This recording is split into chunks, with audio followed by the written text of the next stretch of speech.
All right, it is the top of the hour.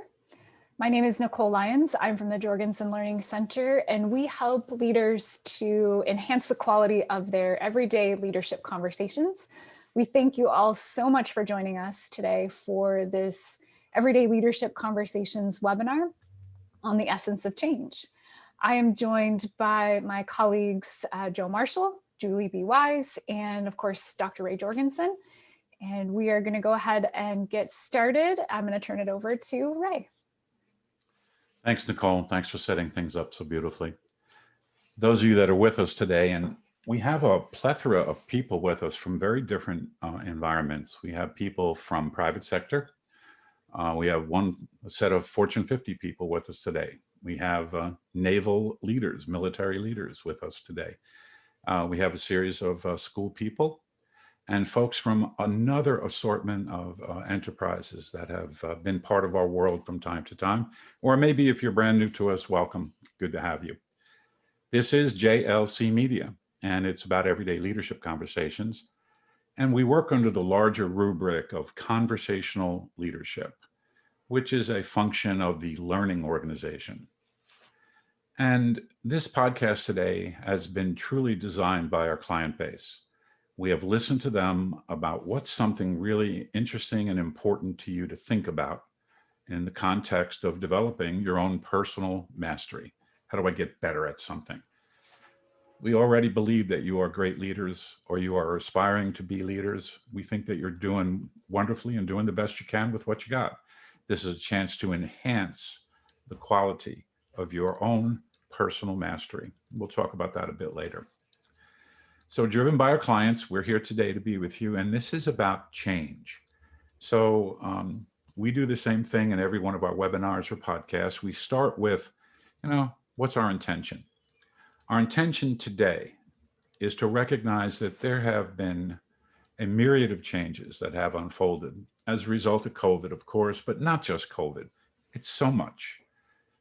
Young people are trying to figure out how to learn at home, learn without somebody sitting next to me. And the parents have been learning how to deal with their day-to-day routines, helping young people be part of the schooling system. If that's not you, then you may have been working from home for some time. COVID has created many changes, and we're all dealing with them. I don't want to behave as though this is the first time, though, we've ever dealt with change. It happens all the time. Today, we will develop a common understanding around three areas. What's the most useful response personally to change that gets imposed upon us? Second, what's a necessary contribution that other people can make to the change effort? And finally, a few ideas about how to truly use the disciplines of conversational leadership to communicate that change forward. Each of you can grab a piece of that and use whatever makes sense to you. There's no reason to say you have to get all of this or every bit of this has to be written down. This is a chance for you to pick a kernel. They say, boy, that's useful. I could use that. So, Julie, what are you hearing me say we're working on today, and what does it mean to you? I hear you saying that even though we've been through a lot of change right now, we've actually all experienced change in the past. And there are different phases of dealing with the change. And we're going to be talking about that and how to use those skills to be flexible and adaptable, because change will always continue. It's always kind of part of us, isn't it? Joe, what did you hear her say? Did you have more to add?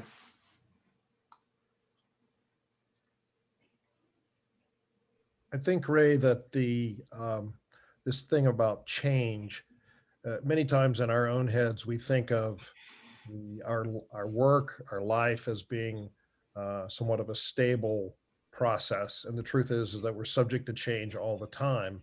And many times we just accommodate it in minor ways, or we deflect it or repel it. I think in our professional lives, more often than not, we have to face the music pretty quickly, because what we get are demands from higher headquarters that are asking us to figure out how to implement, how to move forward, how to change a policy, how to be more effective at our jobs. And typically those are questions that won't wait. They need to be acted upon now, because we're trying to impact the sales quotas for this quarter, or we're trying to implement a new change for military readiness in the case of DoD. So I think just understanding change, recognizing how important it is and how pervasive it is, and being able to recognize some of the basic components of that could help our audience get through change. Yeah, that's beautiful. There's a piece here for me as I was working on this morning and thinking about our time together. This is Mental Health Awareness Month. And a lot of times change can drop us into a very strange place emotionally. So we're going to talk a little bit about that also. It's a nice catch. Did you hear something more or different, Nicole? Yeah, something I heard you say was about the way that we help others through change. You mentioned kids and in response to a big change in their lives, how we as parents or caregivers often are helping steward others through change. Same in the leadership environment as well. Even if the change isn't happening to us, we're often in a role where we're helping someone else respond and react to a change. Taking care of those that are in our charge. Yeah, it's like it's a real shift. I'm in charge of you, Joe, as opposed to how you doing? Is this working for you? And even, and I have had, 30 years in public education, I heard lots of parents try and tell their kid, just get over it. Well, sometimes that's really challenging to just get over it. I have to be able to recognize there is an emotional response to a change, especially if I didn't decide to do it. So that actually leads me into this next piece. Change has kind of two edges to it. One is I want to get better at playing guitar. So I have a personal desire to get better at something that I already do. Or I want to get better at how I facilitate a meeting. Or I want to get better at organizing my office so I can get more work done effectively. Those are personal decisions to make some changes. Today, we're going to stay away from that, although we will talk about that in our podcast series, which is connected to this. We're going to stay away from that. I want to get better at something, and instead talk about externally imposed changes. So right now, and we did a little pre-work on this, each of my team members is going to give you a little story about an externally imposed change. And when an externally imposed change happens, there is an immediate emotional response. Sometimes it's shock. Wow. Sometimes, why me? Anger. I didn't expect this. This wasn't what I signed up for. And as we go through the emotional part, the emotional responses in change, the intention is to get to a place of acceptance. This is real. This is happening. I need to accept this. I need to be able to figure out, using Joe's language, what's my way forward? How do I decide on a way forward? So you're going to hear each of my colleagues tell you a little story about an externally imposed change. And as they tell you that story, be thinking for yourself about one of the times when that happened to you and what was your emotional response to that change. So Nicole, start us off with your story. I thought that was really good. So I worked in a corporate environment for 20 years, and as part of that journey, I held several roles and went through several transitions and change. But one that stands out to me was a time when I was pulled into a meeting with my boss, and she said, "You've been selected to be part of a new team.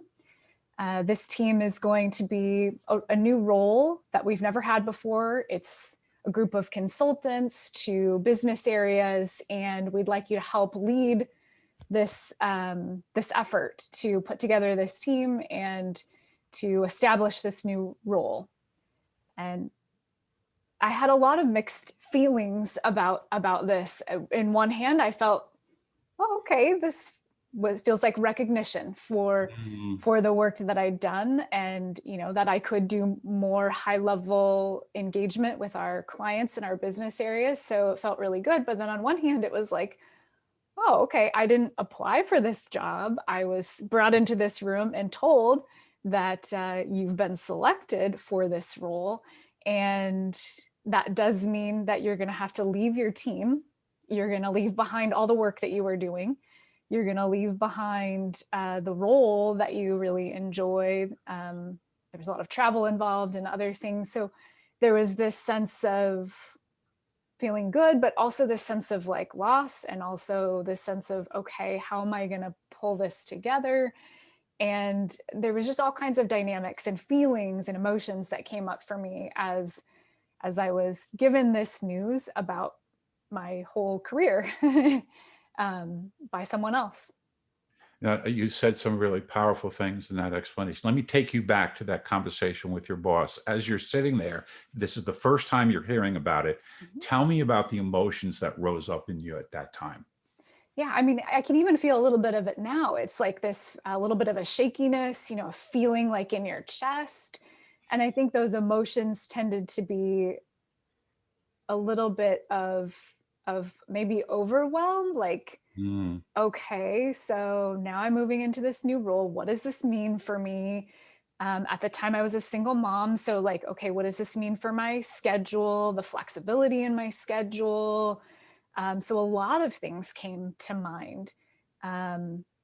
Who's going to be my boss? Who's going to be in charge? Like those are the things that I think, there's this quote about change that I always love. It's that people don't feel change. They feel the unknown. They fear the unknown and the undesirable. Yeah. Yeah. So, People don't mind change as long as it's not me. right? So that was really excellent. Please continue. Yeah, so those are the things that pop up, right? Like, what are all the unknowns about this? And what are all the potentially undesirable things about this that could affect me in my day-to-day life? Will I like this work? Can I do this work? Who are my peers going to be? Will I like my peers? Will they like me? What are my other peers going to think? Because I was just randomly selected, and probably not randomly selected, probably carefully selected for this role that no one else got to apply for, that no one else was going to be, have the opportunity to be a part of. So those were the kind of conversations that I was hearing pop up, after that initial conversation was like, well, who selected these people for this special role? And how did they, get to be a part of this group when I wanted to be part of this group? So there were all kinds of dynamics that came up in that initial conversation and then in the conversations that followed. Thank you, thank you, thank you. And notice, those of you that are listening, when someone just tells us, here's a change, and you're going to, whatever they give you as a preamble to the change, but here's a change, our tendency, this is the amygdala kicking in. We have a negative bias. Wow, what about my kids? What about my schedule? Where am I going to live? How is this going to work out? Can I, on and on. That is exceedingly normal. And those of us that are in leadership position, taking care of those in our charge, need to recognize that human beings go through that initial shock, awe, surprise, denial. Maybe I can give it back. There's all kinds of things we think of. And it is normal to have those biases pop up in our head and start to do some self-talk about that. That's really excellent. Thank you. Thank you. Thank you. Julie, give us a one that's happened to you. And I think you had a really good one from before about when you were in charge of a community. Yes. So I was in charge of a state nonprofit organization, an educational organization. And back in the day, school districts paid for the membership. There was not a lot of training happening at the school district. So our conferences were huge, and the schools would pay for them, and we had money to spend. And it was a really great, fabulous time. Well, over time, we had budget cuts, the federal funding changed. So school districts stopped paying for memberships. And so then the teachers stopped paying for memberships. So now we had less members. We went from like 2,000 members down to 1,000 members. And then they stopped coming to conferences because A, they weren't being paid for, and B, they couldn't get away from their school because now there's much more pressure with the state testing, and they couldn't get substitutes and all of this. So they even had external pressures as well. And we could no longer spend the money like we used to spend. We couldn't even be in large conference centers like we used to because we weren't filling them. They were saying, we won't have you anymore. So we had to really come together and say, okay, we need, in the past, that was great. But now the way people learn, the way people want to spend their money, it has all changed. So what are our opportunities, and how can we continue to support teachers, across the state without having them be in person? Is there a possibility? And so I had to lead that change. And there were a lot of people who were uncomfortable with technology, who didn't feel like that would ever be a way to connect or to learn. This was way before Zoom and FaceTime or any of that. I mean, Google rooms weren't even out yet, but we did have Google Hangout. And so it was just slowly starting. And there was a lot of emotion. For me, I was like, come on, we got to do something different. We got to do something different. And the push. But then there was also this fear. I don't know what I'm doing. I don't know why we have to change. And so there was friction on both sides. Oh, that's brilliant. And so there's a piece you've just given us. And those of you that are listening, my suspicion is if you're in a leadership position, you learn how to deal with the shock and awe pretty quickly. And then you get to the acceptance. Okay, this is our new reality. And what are we going to do to go forward? I want you to notice that Julie teed that up beautifully. And she needed to figure out, who can I collaborate with to allow these new ways of developing?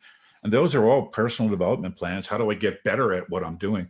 What are the new ways to do this? I think that was really just exquisite. And thank you for noticing, and we're giving our audience the opportunity to recognize, I'm ready to go. These people over here are not. And what do I need to do to help them step through that emotional set of denial, sadness? It's almost like bereavement.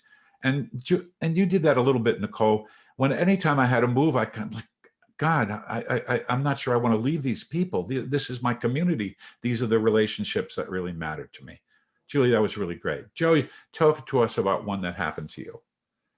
Yeah, I'll just comment here. Please. That we have some real interesting things going on change, and that one of the key features of change is that we as leaders talk about change in kind of a sweeping way. But the truth is that change happens individual by individual by individual.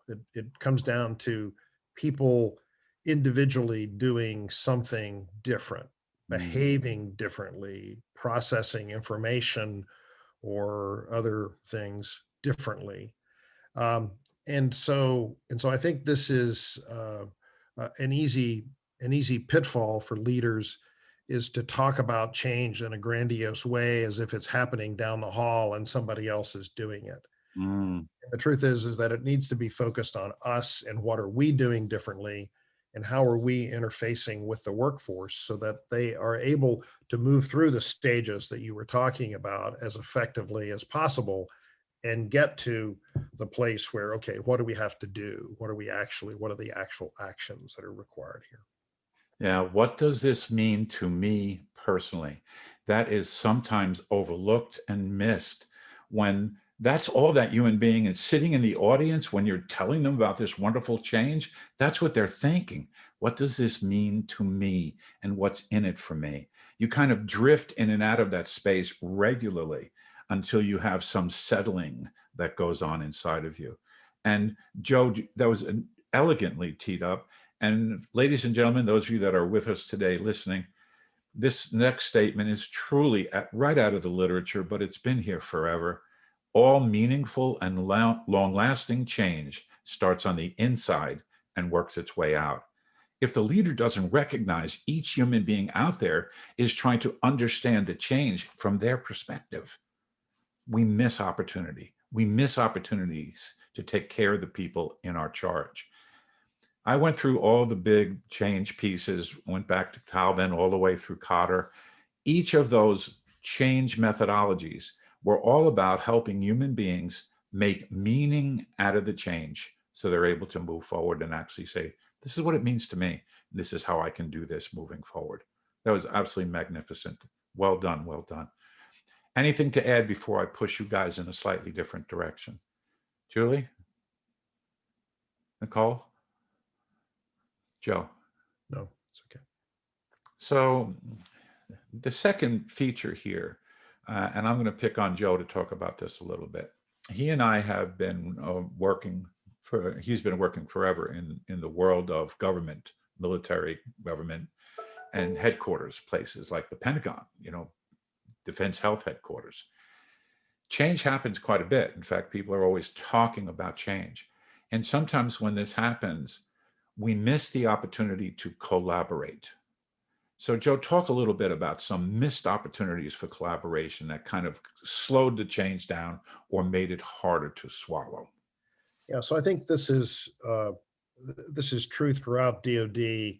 Again, there's many large organizations in DoD, and those large organizations are very proud of and have a long history of authority that they have gotten through official means, through Yeah. laws being passed or other things being done. So, so invariably, discussions in DoD about change come down to who has the authority over that area, and who can direct it, so that they kind of own it, in a monopolistic sense, in a vertical process, top to bottom, and can be responsible for the outcomes. Um, but of course, that model only holds up in a very limited sphere, because regardless of who you are or how big you are, eventually, you run into other spheres and they don't work for you. You don't control them. You don't have authority over them. And so, I think this is where frequently in DoD, when you have large efforts and you want a couple of the services to coordinate on something, or you want a DoD entity to coordinate with a service and work through it, the first effort is to run to the authority file and pick out who's got what kind of controls and direction. And many times that's a sad story, because there is no authority like that. Yes, there can be charters, there can be different things that will lay this out, but fundamentally those tools come back to this need for collaboration Mm. and the need to fundamentally work together. And that working together in an alliance is not the same as having someone who works for you and is under your control or authority.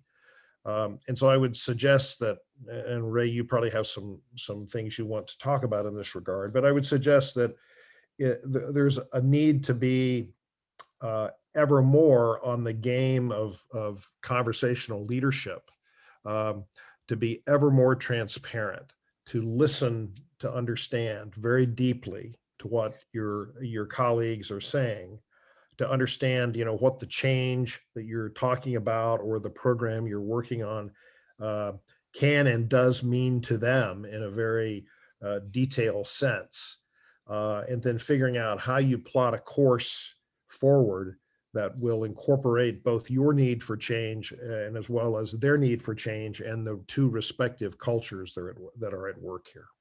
Oh, that's really just special. Nicole, what are you hearing and what are you thinking about that piece that Joe gave us on collaboration? Yeah, I'm thinking about how through every change, every major change that I've been through, it was that sense of collaboration that helped me move through that change process. It was the conversation that I was able to have with my peers or my leaders, that allowed me to see more possibilities. I think when people can have an opportunity to make their own meaning, like Ray, you were saying earlier, people are thinking about how does this affect me? What does this mean for me? And when you give people space to have those conversations and to even help define what the future looks like, I think that's where you get more support for the change effort.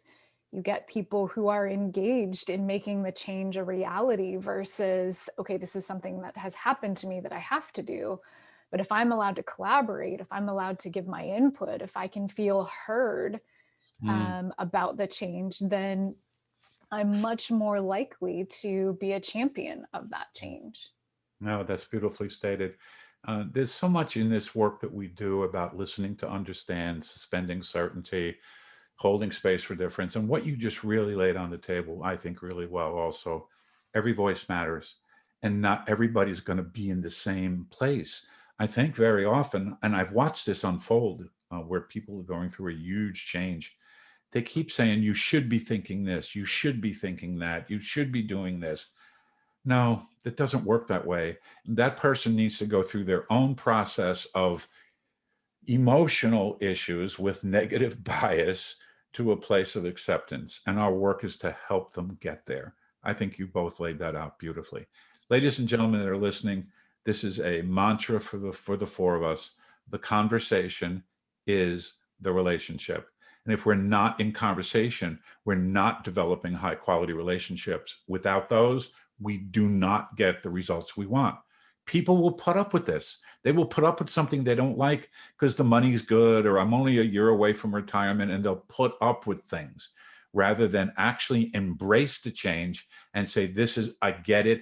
I know what it means to me now, and I'm very willing to champion this moving forward. Nicely said, both of you. So Ray, Yeah, go ahead. what is your thinking about, again, when we have change, there's always early adopters and people who, a handful who will rush to it. Others are, want to see it and understand it more and come along.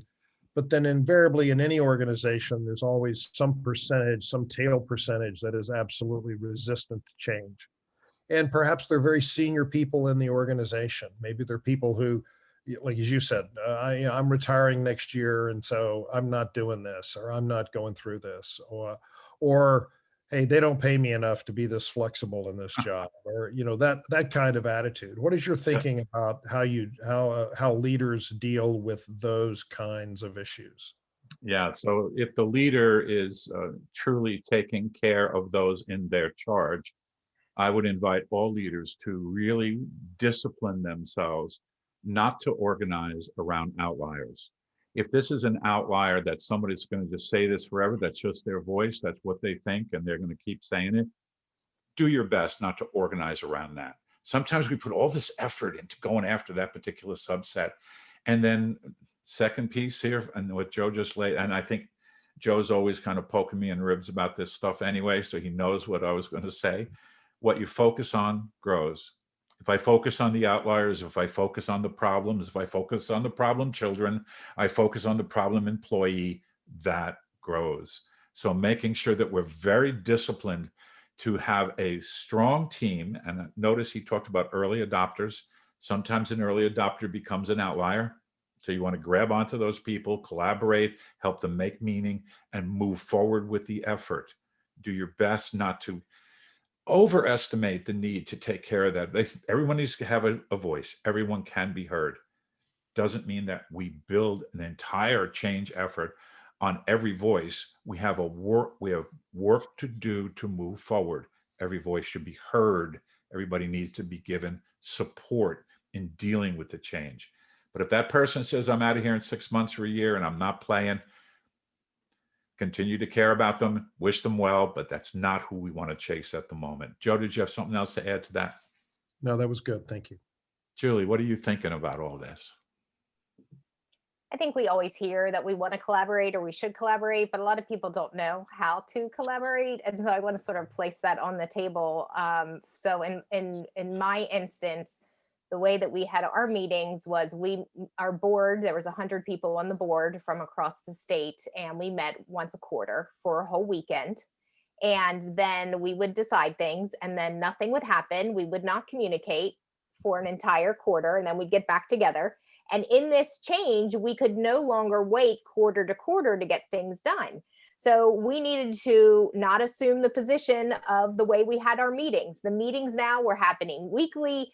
People who were in different meetings were calling in or hanging the Google Hangout. So we increased our meetings frequency, the frequency of our communication, and we also decreased the amount that was on the agenda.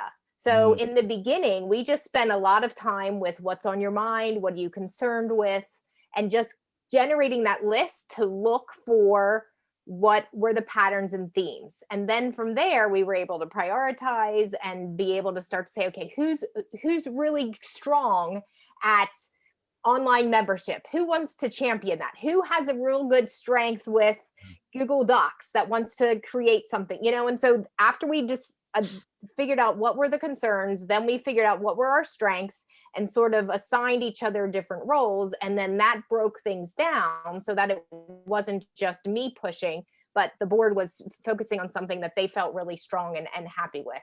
So increase the amount of time, frequency of your meetings, and decrease the amount of agenda items. So frequency of conversation and reduce the number of agenda items. And I just think that's magnificent. Joe does a beautiful job with his people talking about quality meetings. And that's always about reducing the number of agenda items and giving people opportunity for conversation during the meeting. I think that is magnificent. Somebody has a comment for us, Nicole? Yeah, it was my own comment. I just wanted to share what Julie was making me think of as she was talking is right now, we have an opportunity collectively as a society and a lot of us as leaders in workplaces to be open to the idea of reimagining. I think what Julie said, there was some things, some changes that were imposed upon, her community there, and they were open to the idea of rethinking entirely how they approached connecting with others, working with others, collaborating with others. And I think we're seeing that right now because COVID was something imposed on all of us.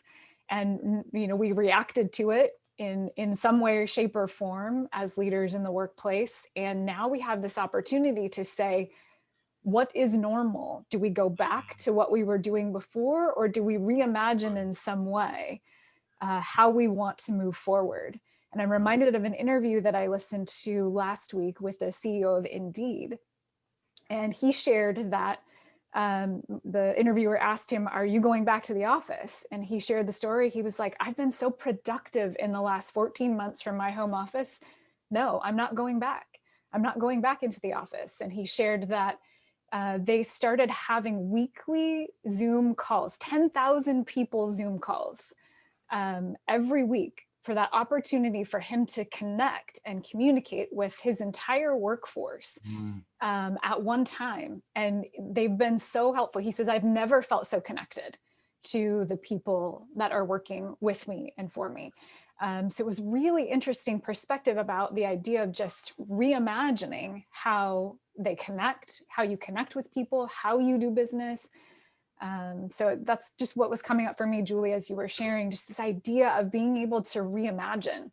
Is that part of your culture in your organization? To be able to say, none of this is working. How do we move forward in a way that's different and really works for where we want to go or who we want to be?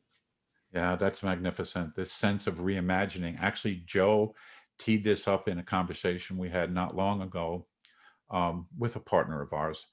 And it was so fascinating for him. He actually, you got that proverbial silence in the room after he spoke, because he talked about how can we reimagine what leadership could look like in this ever-changing environment. Joe, do you recall that? Talk a little bit about your sense of reimagining leadership. Well, I think it's, again, I think it's a function of leadership to provide vision and inspiration about how the future can be different. And I think all of us who have been leaders or are leaders, what we get from our bureaucracies and our support organizations many times is a defense of what is and the legacy. And so, so as a leader, I think it's important to cultivate inquiry as a very powerful tool, as a way to ask lots of questions. I encourage people to ask the why question like 5 times and keep pulling back the layers and drilling down to get to the essence of why do we do this and why is it important? And then I believe that can serve that along with other tactics and techniques like, outside folks can help you, mentors and others who are experienced in other realms can help you, reimagine the work and begin to think about how others do it in different cultures. I do think there's, when I worked in a headquarters, and I worked in a lot of headquarters in the Department of Defense, they, and in the civilian government as well, the function of those headquarters was really policy. And that was a function that they were very proud of. The truth is that I believe policy is cheap. It's the enforcement mechanism for the policy that is the heavy lift.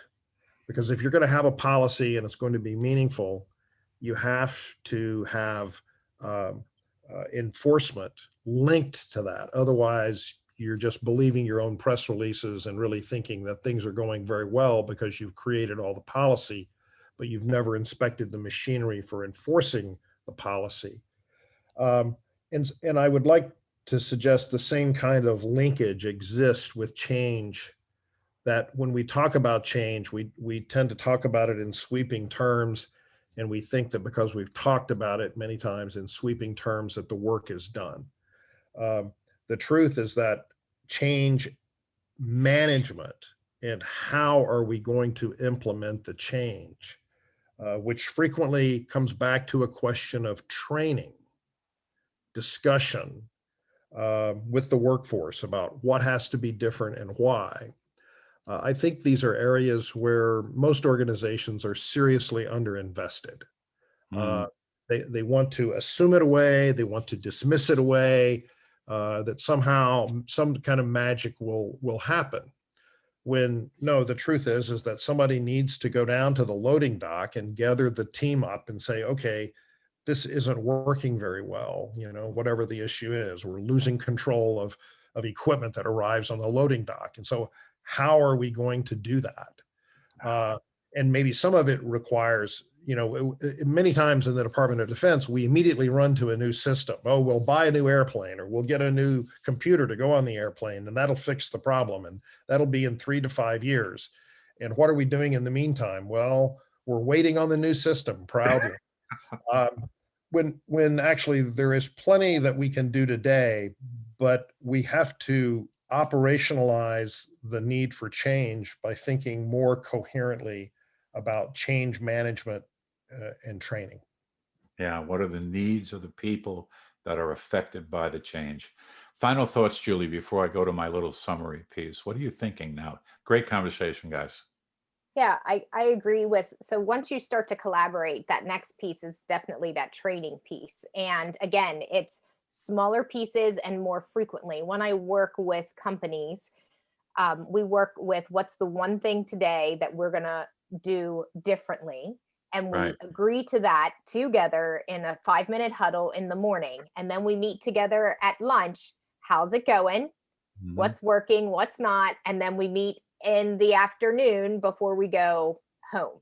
And we do that once things start to go better, then we get rid of the noon meeting and we do a morning and an afternoon. Once that's going well, then instead of doing it daily, we now do weekly. So we meet on Mondays, this is the focus, and then on Fridays, how did it go? So you have to almost have, again, a frequent, it doesn't have to be a long meeting, right? But just a review, a close the loop of how is it going, so that we can make those supports and show them a little bit more with the training. Julie, all of us on the call right now, and I hope those of you that are listening, if you haven't heard that expression, close the loop, it is probably the most powerful thing we coach people to do. When someone makes a promise, we actually write it down. If I make a promise, I write it down and I close the loop. I find out when exactly am I supposed to get this done, and I work towards accomplishing that. And you also opened up that sense of collaboration, constant collaboration during a change process. More in the beginning, more in the beginning. Beautifully done. We only have a few minutes left. I'm going to hold us for a moment and just do a little bit of a recommendation, an invitation. We make invitations and recommendations. Those of you that are listening, you make decisions about how you're going to do things moving forward. So I spent a good bit of time pulling out those different places that have the literature about change. And these are just 5 things that came to mind at the end. And I'd like you to walk away with them if you want them. The team, Julie, Joe, and Nicole, have already said these 5 things to you. I'm just going to narrow the focus slightly and let you have them. First, communicate relentlessly. Make sure people know why this vision matters and how things are going to look different when this new change is finally in place. Absolutely critical. The why of the vision, the how and the what will follow, but the why is critical, and the picture of success. I love thinking about end states. This is the success condition we're moving toward, and here's evidence that we got there. Really critical to communicate, relentless communication about that in different forms, in different times, like Julie talked about, in different ways that Joe and Nicole gave us. Constantly do that. The second big one, When this change unfolds, develop a common understanding, not just a shared meaning, a common understanding. Shared meaning means that Joe and I have some meaning that we both share about this a little bit. Common understanding means we really get this as a community. Relentless communication, common understanding. The third one is one that kept coming up. What is my personal connection to change? What's in it for me? Make sure everybody gets a chance to talk about that, even if they don't like it.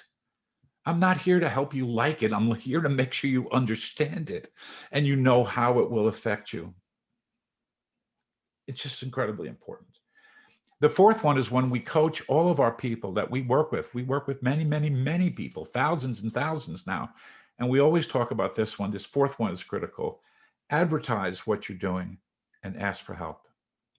Advertise what you're doing, ask for help. These are not a linear process. They're all connected. But that ability to advertise and ask for help is critical. People want to be part of the thing that you're part of.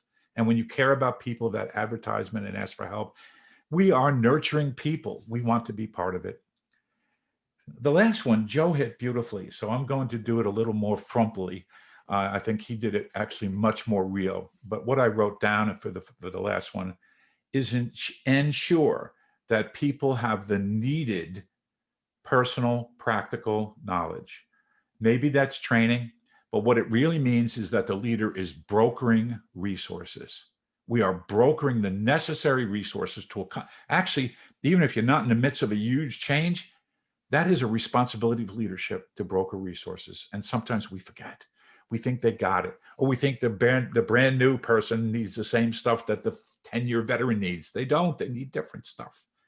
Broker the necessary resources to expand their personal practical knowledge.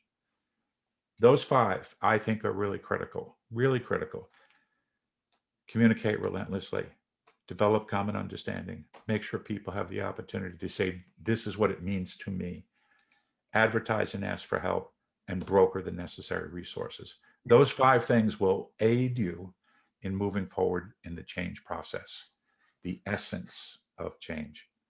So with that said, I'm going to let my gang check out. And we always do a checkout if you haven't been with us before.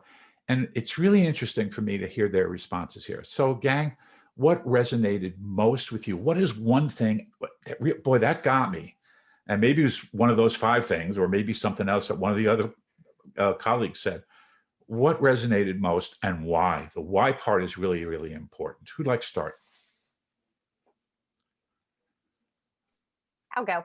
So the thing that really resonated with me was what Nicole said. And I realized that most of the changes, I'm the external person coming in. And I don't take much time thinking about the other person and how it how it is impacting them. And so to really hear Nicole, go through those emotional changes of why was I selected for this, and is this okay, and how do I interact with my colleagues moving forward, that really impacted me. And I'm going to sit a little bit more with that and do a little bit more communicating with those people that I'm dealing with the change and allowing them space to go through that emotional process. And I'm out. That's beautiful. Hand off to somebody. Joe. Yeah, so I've appreciated this discussion a lot. I think it highlights the need to reach out beyond yourself when you're working through change. I think when we say reach out, again, as Julie just said, she's frequently feels like she's kind of the foil there in that process and is helping to push it along. And many times in an organization, you need that. Many times in an organization, you don't need an outsider, but you need a strong inside conversation. Many times as leaders, I think it's important. We've talked about vulnerability and empathy. I think it's important to demonstrate, your commitment to change when again, as we've said many times, it's imposed by higher headquarters, but that there's nothing wrong with saying, okay, this is what we have to do now. I'm really struggling with how we're going to do it. and open up the doors to the rest of the crew to come in and say, it's not disloyal to say I'm struggling with this. In fact, it strengthens us and helps us all understand the problem better and figure out how do we get to a place to make the change. And I'm out. Oh, that's just beautiful. Thank you. Nicole? For me, it's communicate relentlessly. I think that idea is such a great just reminder of how to show up for people. I think right now we're all facing so many different things happening to us. I know there's been a lot of change with the people around me, and oftentimes it just comes back to showing up for them, checking in with them, communicating with them, even if it's not my change that I'm going through, or even if it's not a work-related thing, but just that idea of staying in connection and communication with people is really powerful. And I'm out. So much of what my friends and colleagues have brought to you is the need for safe space for people to say, I don't know what to do. I made a mistake. Can somebody give me a hand? It's almost like in the literature in the 70s and 80s, no one would say that because everybody has to know how to do everything. So no one ever acted like they didn't know. And I remember things imploding. Nobody would admit they didn't know. So this ability, as defined nicely, the conversational leadership structures provide safe space for people to say what's really on their heart, say what's really on their mind, and allow people to really embrace change if they want to, in a way that it will support the organization's efforts. With that said, ladies and gentlemen, thank you so much for being with us today. This is JLC Media. You can find us at www.gojlc.com. You can find all of our podcasts on Apple, Spotify, etc. And if you would like to watch us on YouTube, and I'm exceedingly handsome, so you could come watch us on YouTube. Don't you agree, team? Oh, got no response on that. Anyway, we would love to have you guys stop by. Please call us for a discovery conversation if you found the work interesting and you think you'd like to learn more about us and how we might serve you in the future. Please give us a ring. Take care. Thank you for spending time with us today, your most valuable asset. Ray, before we go, we do have a participant who has their hand up. I didn't want to forget about Oh, you, yeah, Jim. yeah, go. I'm just going to allow you